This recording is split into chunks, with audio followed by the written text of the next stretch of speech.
Good day, good night, or whenever you're watching this. I'm the Zanman, and I have a very unimportant business meeting I have to attend to. So all of you, just stay here, behave. I'm going to be right back. And yeah.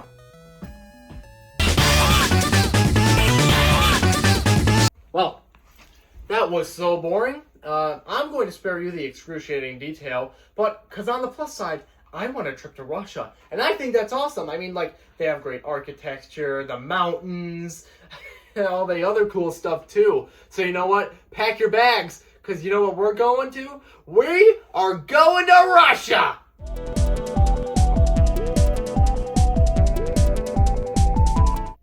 Yeah? What do you mean it was canceled? So I can't go? Man. Oh. Well, the trip's off. That's unfortunate. I guess the closest thing I can get to going to Russia is playing Mega Man 4. On December 6, 1991, Mega Man 4 was released for the Nintendo Entertainment System. The Super Nintendo was over a year old at this point, but Capcom would continue to put the Mega Man series on the NES until Mega Man X in 1993. I don't have a problem with it, I just find it interesting. I like Mega Man 4, it's my favorite Mega Man game that we've looked at so far. Like all the Mega Man games, you can jump around, shoot enemies, avoid the obstacles, use boss weapons from the Robot Masters, all the good stuff we've seen. Sliding returns from Mega Man 3, and Mega Man can also charge his Buster to fire a bigger and more powerful charge shot. It kinda creates a tiny bit more strategy, as in this game, you can either spam the basic Buster shots, or you can wait a second to charge up a fully charged shot. This would also become another staple to the series. Rush also makes his return too, and while Rush Jet is a bit of a downgrade compared to Mega Man 3, it's probably better that way as it was very, very overpowered in Mega Man 3 anyways. After our quick Mega Man 1 recap, the story goes as followed. Mega Man 4 takes place in 2000X, which I forgot to mention in the previous Mega Man videos. This is the year the Mega Man series takes place until we get to 20XX and Mega Man 5, but that's for another time. Russian scientist Dr. Mikhail Cossack has challenged Mega Man to take out his 8 Robot Masters and approach him in an Citadel. The Robot Masters this time consist of Toadman, Brightman, Pharaohman, Ringman, Dustman, Skullman, Diveman, and Drillman. All of the stages are pretty solid too, a step up from Mega Man 3 in terms of design and aesthetic, in my opinion. Pharaohman's stage is a cool Egyptian-themed cavern or temple or whatever it is. Skullman's stage takes place atop a mountain of bones. Toadman is in the sewers. Dustman is pretty much a robot scrap facility. It's basically robot hell. But still, the levels themselves are all pretty cool gimmick-wise too.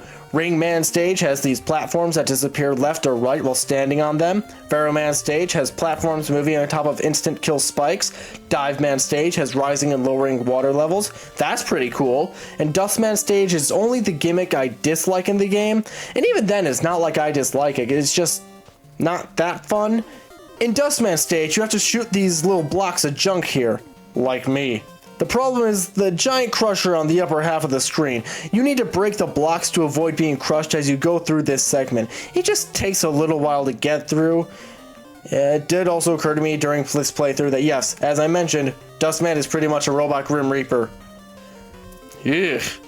Now it also occurred to me that Toadman has a pretty funny way to beat him. If you time your shots just right, Toadman can't summon his screen-wide rain attack. I don't know if this was the intended way to beat him, but I disapprove stopping him from dancing. That's pretty funny, actually. I think Mega Man 4 is honestly a step up from any Mega Man game we've seen so far, personally. I think it's where the groove of what Mega Man was supposed to feel like really started to kick off on terms of like controls and what the series was meant to be. Like usual, beating the Robot Masters leads you to the castle stages. Cossack's Citadel is snowy. 5 golden rings! The stages are essentially like a Wily castle. Cossack Stage 1 isn't anything too special. I do like the little E-tank hidden in the snow at the start. That was a nice little touch there. Stage 2 has these fun little spike blocks that are a little tricky, but they're still pretty enjoyable to platform through. Cossack Stage 3 is an auto-scroller with cool platforms that lower while standing on them and rises if you jump off them. It's kinda neat. Cossack Stage 4 is the start of the split path castle stages. I always find those ones to be pretty neat. You know what else is neat? Living in a hamper.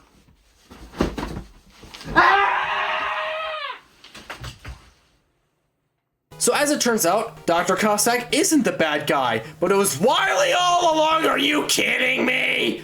Basically, Wily held Cossack's daughter Kalinka hostage. Proto Man returns her. Hey dude, how's it going? Yeah. And basically made Cossack do this. Smart. Now, Wily still has his own castle. There are a few more castle stages in Mega Man 4 unlike the other games, and I think it can be summarized like this. Welcome to Metland. Do you like Mets? What about a whole boss who is a Met who spits out Mets called the Metal Daddy? And yeah, some of the Mets dance. I can dance too. Welcome to Spikeland. Here's a giant platform boss. You can cheese with drills, except I didn't cheese with drills because I suck at video games. Welcome to the boss rematch section. How long do you want to listen to this annoying health bar sound effect? Wily has a Wily capsule. I hope you're ready for when it returns in every game after this, and sometimes it gives you the most unavoidable attack patterns in some iterations. With that, Mega Man defeats Wily once again. You know the drill. Ride the train home, you win, fight Mega Man for everlasting peace, blah blah blah. Mega Man 4 has a couple neat additions. One of the things I like is that the devs tried to add a bit of exploration to the game. This would be expanded more in Mega Man 6 and a lot more in the Mega Man X series. Pharaoh Man Stage and Dive Man Stage have little secret hidden areas. I'm not going to tell you where they are. That's a lie. Go to the right of this screen in Pharaoh Man Stage with Rush Coil and you'll reach a new screen. Keep going and you'll find yourself a big, bold B. B stands for balloon. In Dive Man Stage, drop down this pit, which might look like certain death, but actually leads down to a spiked wall section. Manage your way around that and you get yourself a wacky, wild W. W stands for wire. What, you think I'm joking? I'm not. The wire and the balloon are completely optional weapons, but they're nice to have. Mega Man games from here on out would include optional weapons to go out of your way to try and get. The balloon is pretty much a cooler looking item one from Mega Man 2. Wire is, well, it's a wire. It shoots up until it hits the closest ceiling in which it raises you up. Now jump, you coward. Yay! The weapons are all pretty decent too. Ring Boomerang can pierce through enemies and kinda works as Charge Shot 2, but with ammo. Pharaoh Shot can be shot in different angles and also can be charged up to deal more damage. Rain Flush, given to you by Toadman, is the first screen-wide attack in the series. It's useful for taking out many enemies on one screen. Skull Barrier is a shield weapon. Unlike Leaf Shield from Mega Man 2, you can move around with the Skull Barrier around you. The only drawback is that you cannot throw it and it only lasts for one shot. However, it makes up for that for having a low ammo energy cost. It's pretty useful in this segment with Drillman Stage with the falling rocks. Dive Missile is, well, it's a homing missile. Dust Crusher is a big block of junk that splits into 4 mini pieces upon impact, also dealing some pretty hefty enemy damage. Flash Stopper is just a better version of Time Stopper from Mega Man 2. It doesn't automatically use all the weapon energy all at once, and you can shoot your 3 basic buster shots too. Drill Bomb is kinda like Crash Bomber, except it doesn't stick to walls and it explodes on impact, also dealing some pretty good damage. Is Drillman in dentistry? I think he'd be a pretty cool dentist. I think a dentist man would honestly be cool. Mega Man 4 may not be everyone's favorite, but it's my second favorite of the NES games. Pretty good music, solid controls, and I will say this, it beats Mega Man 1 through 3. That's what I think Mega Man 4 through 6 does. They nailed down what Mega Man was truly meant to be and started to bring its formula to its truest potential. I like this game. I like it pretty dang good. That's Mega Man 4. And you know, while March may be coming to an end, and that may be all the Mega Man stuff I've got, I wanted to say thanks for watching, and you know, consider subscribing if you want to see more like this. And until then, you know, I'm the Sandman, and we'll see you in the next one.